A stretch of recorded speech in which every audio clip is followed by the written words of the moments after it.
The scene is set once again in the Odyssey Casino. After John has had his meeting with the Tremere and Nosferatu Primogen, Mr. Summers has been suitably punished and allowed to go on his merry way.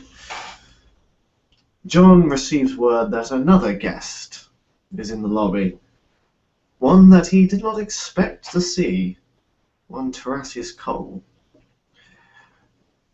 John, smirking to himself, gets his retainers to set up the small meeting room the way it was before, with numerous vintages of his labs displayed in crystal goblets. He straightens himself and awaits the Seneschal's presence.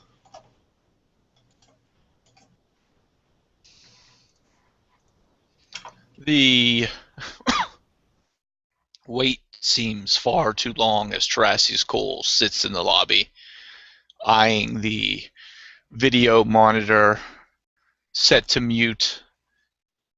He examines the television and all its displays of the various movie times, wondering how many movies these humans can distract themselves with. He remembers when but a dozen movies were released in a year.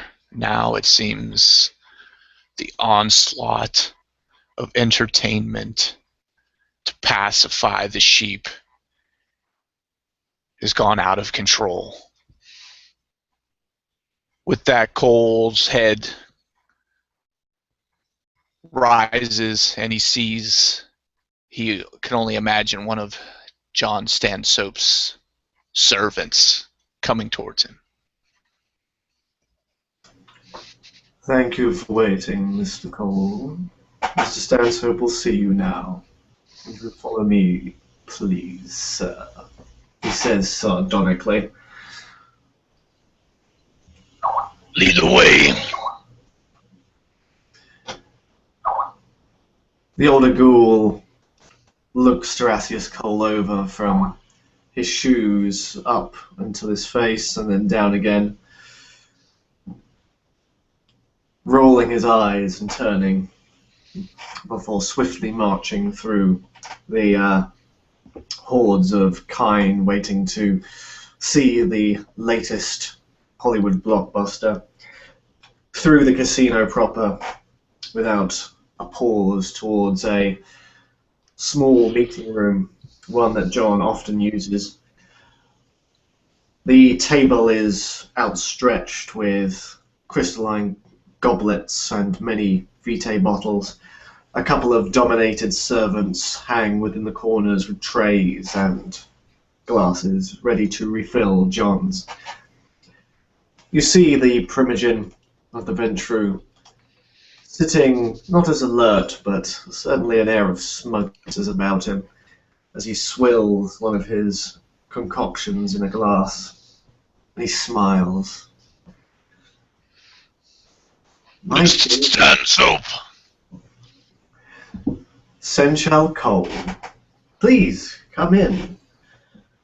Why, we have not heard hide nor hair of you. Been busy? Cole eyes the servants about the room suspiciously. Then his gaze returns to Mr. Stansoap. Busy. That could be a word I could use. Well, surely we are all eagerly awaiting for the vast revolutionary changes to the system the Bruja are obviously very thrilled to enact upon our city. And who else but to lead the charge but our beloved Prince and Seneschal?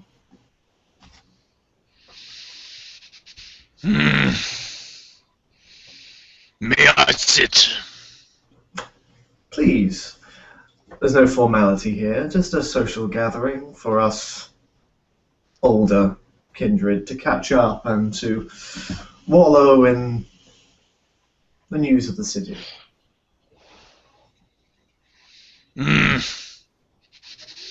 Cole takes the chair, rather roughly, pulling it back, dragging it almost. He eyes the vintages along the table.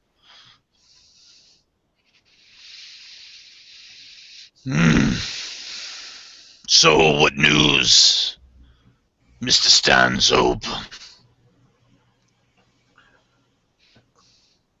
Well, there are plenty of things going on in the city. Plenty of very disenfranchised and disillusioned kindred. It seems that quite a few of them are mucking around. Many have come to my door through these very doors, in fact, knocking and asking for one thing or another. Quite recently, an incident occurred where a young Nosferatu was hired by an unknown kindred to frame the Tremere Primogen. Do not worry, the matter has already been settled. I've mediated between the two clans, and no blows will be struck. It is good keeping the peace. Well, in the absence of a competent sheriff, one must do what one can. Yes. And the name of this Nosferatu? His name is Mr. Summers. A talented young lad. I expect he'll do far. His indiscretion was more a product of his ill upbringing and youth. But now he has a firmer understanding and plenty of tutors to keep him on the straight and narrow.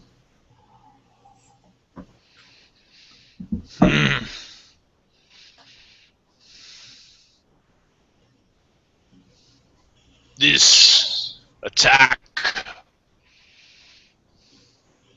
you are aware that it happened in my domain? He said a park. I did not know which one. Perhaps the South Park, then.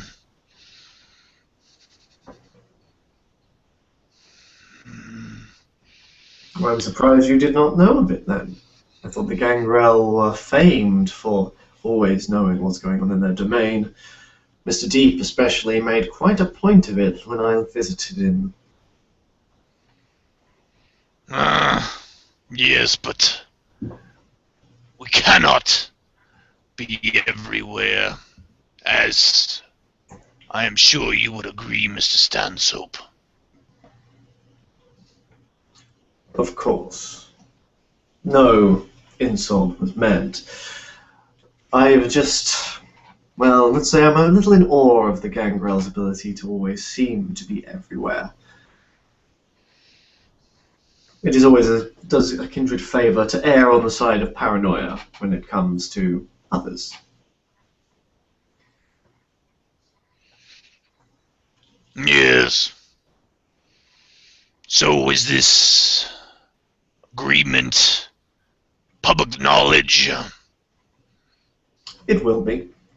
Mr. Summers will publicly apologise within the next Elysium, whenever that may appear. Has our dear prince elected a keeper yet?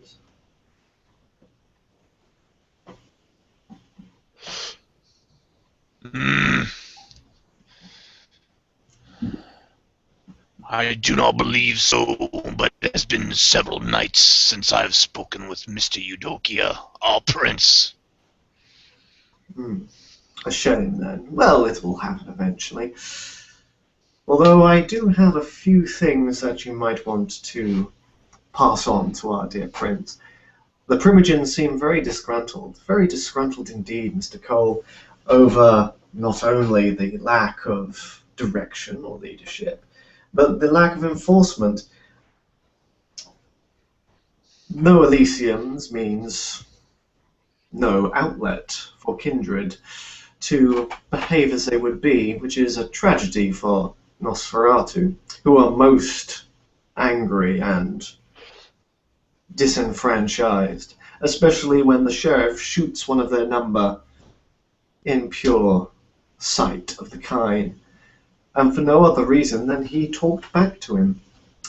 There is a petition going around the Primogen to remove this rabid dog from his position.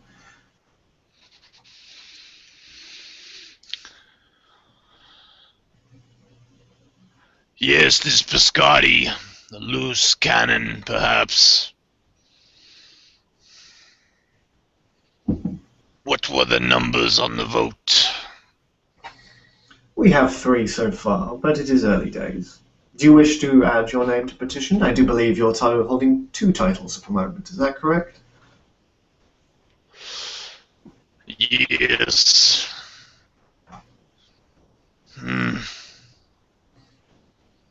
I will hold my vote for now, John, but understand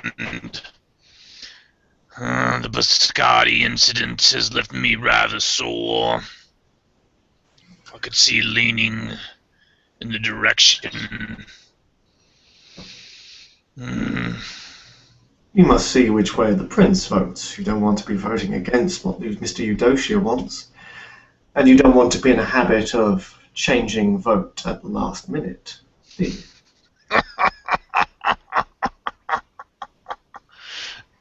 Cole's cackle seems to cut the air. The air of civility in the meeting seems to dry up around him. Yes, John, I would not want to change my mind at the last minute. But as I have stated but a minute or so ago,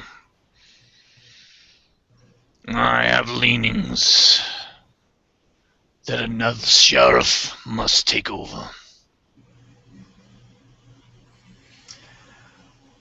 Another issue is these wonderful new laws of acceptance into the city. A wonderful idea, revolutionary, if everyone was following them. The loyal Camarilla members are certainly all pining towards the Primogen for sponsorship, as is intended. But the Anarchs, the Independents, hell, more kindred enter our city every night, and no one is monitoring them. Nothing is being done, Cole. This does not look good, and it makes many of us more established kindred worried that you have lost control.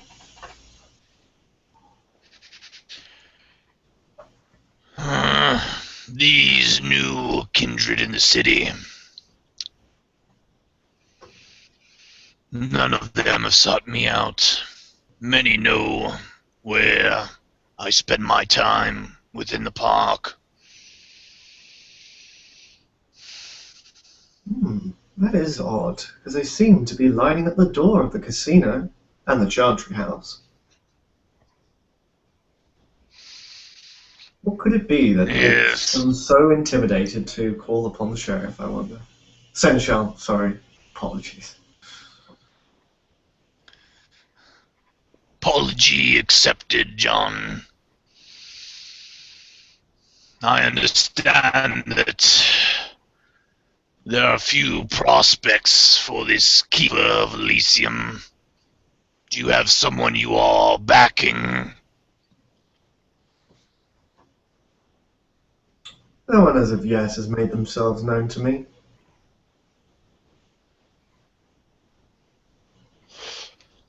There also seems to be a lack participation within this very select group known as the Harpies in our city. I guess we owe this to having no keeper of Elysium. Well, Darkzone does his best, I'm sure. He has changed a little recently. A lot more morose. I don't suppose you know why. He has taken the loss of Joshua poorly. Do you wish to read my lie? I will attempt to. He won't flash all specs. Okay. Because John's too arrogant to think that Cole can lie to him.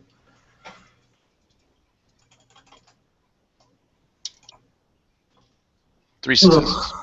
No successes. It seems perfectly reasonable. Yes. They were very close. Both of them. High in humanity. So close. Yet so far from the beast.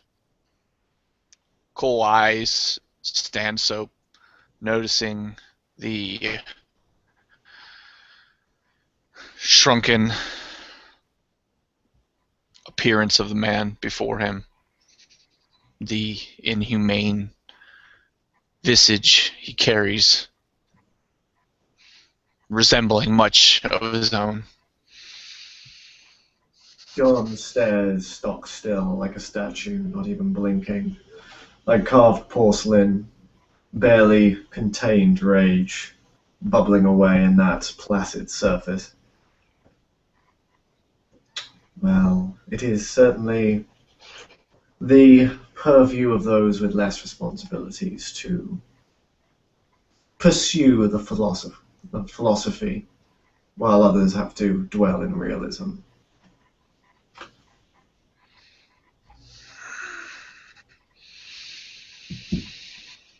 So you mentioned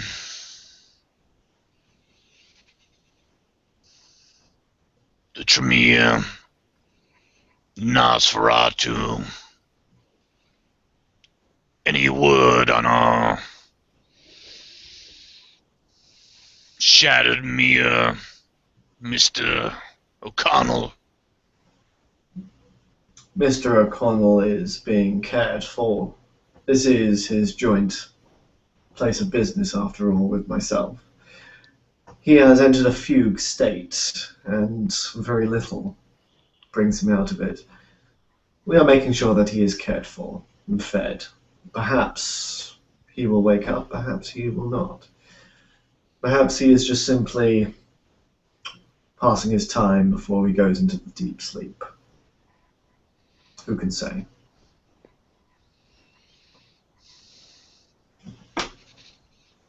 I find slipping away into such slumber is quite easy these past few nights, despite all the activity within the city. Has Mr. Crowley also been sleeping, John? I have not heard head nor tail of Mr. Crowley for quite some time.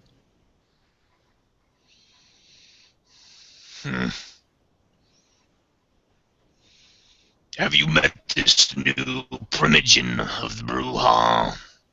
I have, Mr. Creed, I believe. Quite a interesting gentleman. A lot of ideas, a lot of vim and vigor. As is with his blood, the blood of our honored prince, Lysander Eudokia.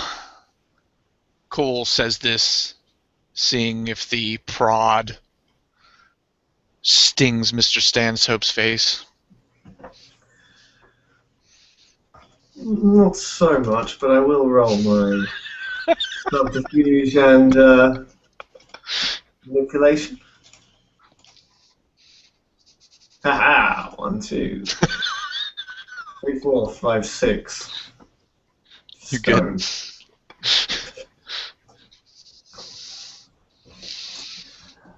Yes, it does indeed. The Bruja are famed for their many words and revolutionary zeal. I cannot wait to actually see it happen eventually. You'd think that elder such as Lysander has had these ideas bubbling in his mind for centuries, waiting to enact them, but perhaps he hasn't thought them through quite so well yet.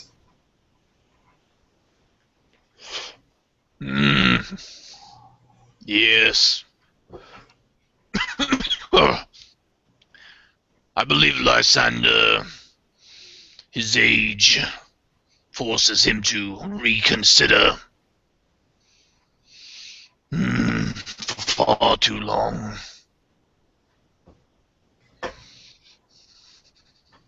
Perhaps. Well, it's not that we have masquerade breakers and Sabbat running around our streets, is it? The Sabbat are here again. I thought they had been extinguished from our city. Oh, fantastic. I have not heard the news. When will the public execution of Apollo and Yanis happen then, my dear Sensual?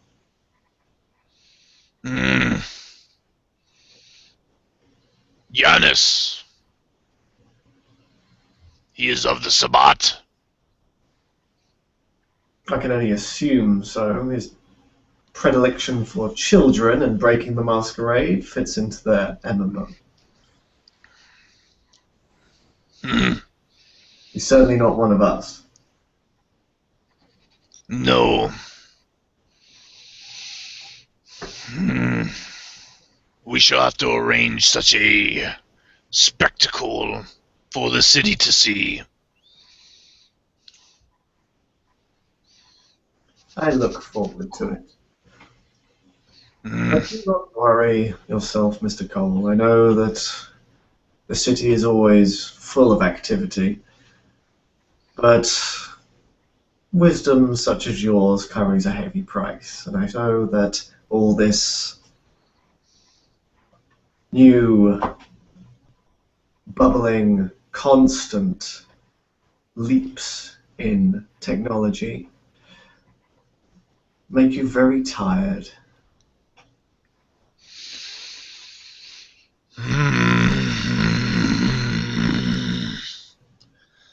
The growl seems to roll out of Cole's throat as he eyes the pompous Stansoap sitting across the table from him. John, like a snake, is coiled, edging ever closer to the danger that he seems to be quite unaware of, which is Cole. His eyes locked, the constant smirk on his face. Sometimes it's always best to allow the new generation in, Mr. Cole. There are many whispers that our current regime is a relic.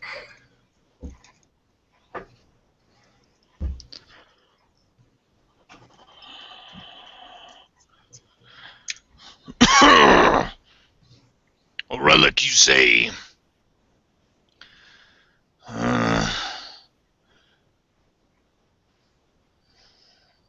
Belonging in a museum, long fallen out of disuse. I can guarantee you, Mr. Stansoap, the current regime is far from a relic. Its time is now.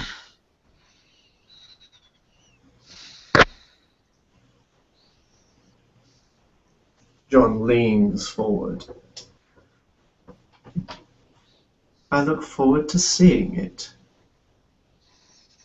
This takes a while for you to warm up, I take it.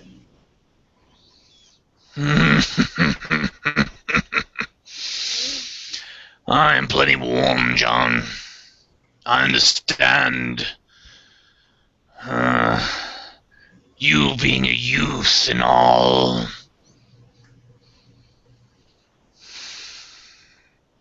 Your blood is quite warm at all times. That is why you have these bottles about you to chill your hot temper. But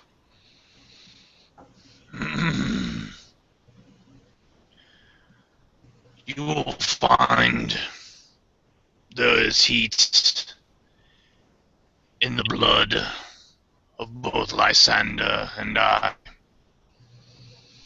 Just because we do not rush to decisions does not mean actions are not forthcoming.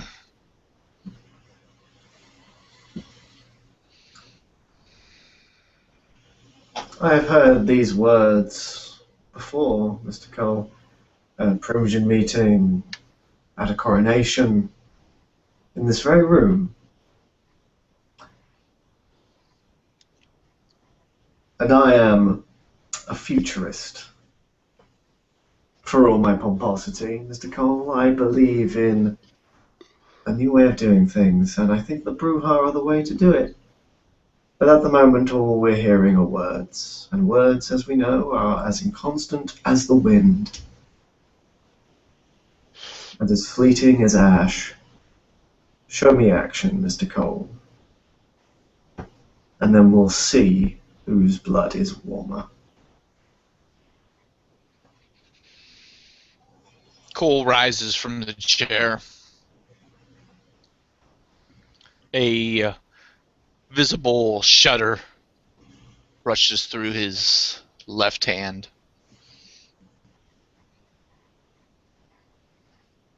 Looking at John Stansoap's weak, pitiful form before him, a smirk crosses his face. Very well. I believe this meeting is adjourned. I appreciate all of your fact-finding. You are truly a suitable ass to be sitting in the chair of the Primogen.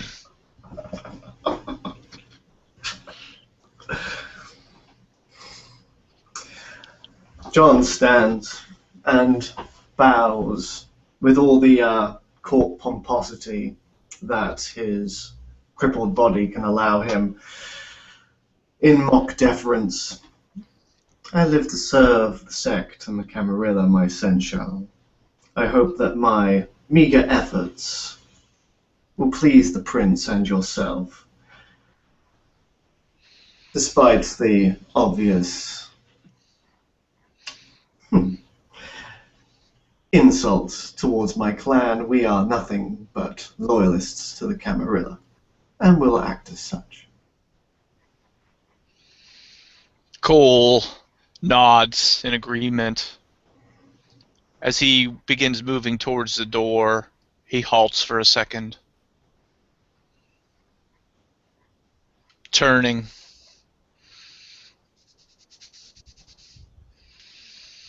Mr. Stansoap, how is your clan venture in our city? I do not see many of them around these nights. Well, if you're ever around the city, Mr. Cole, perhaps you would.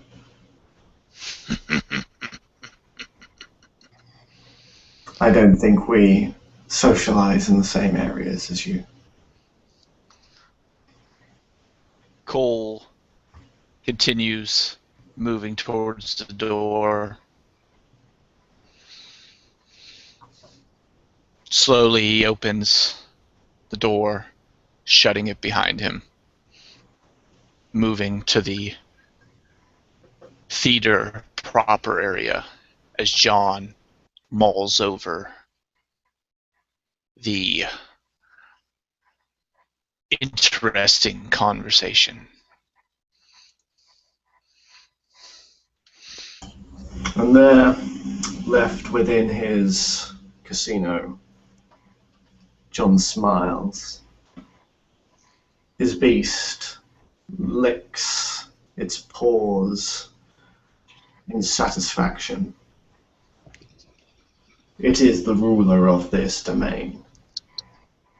No other.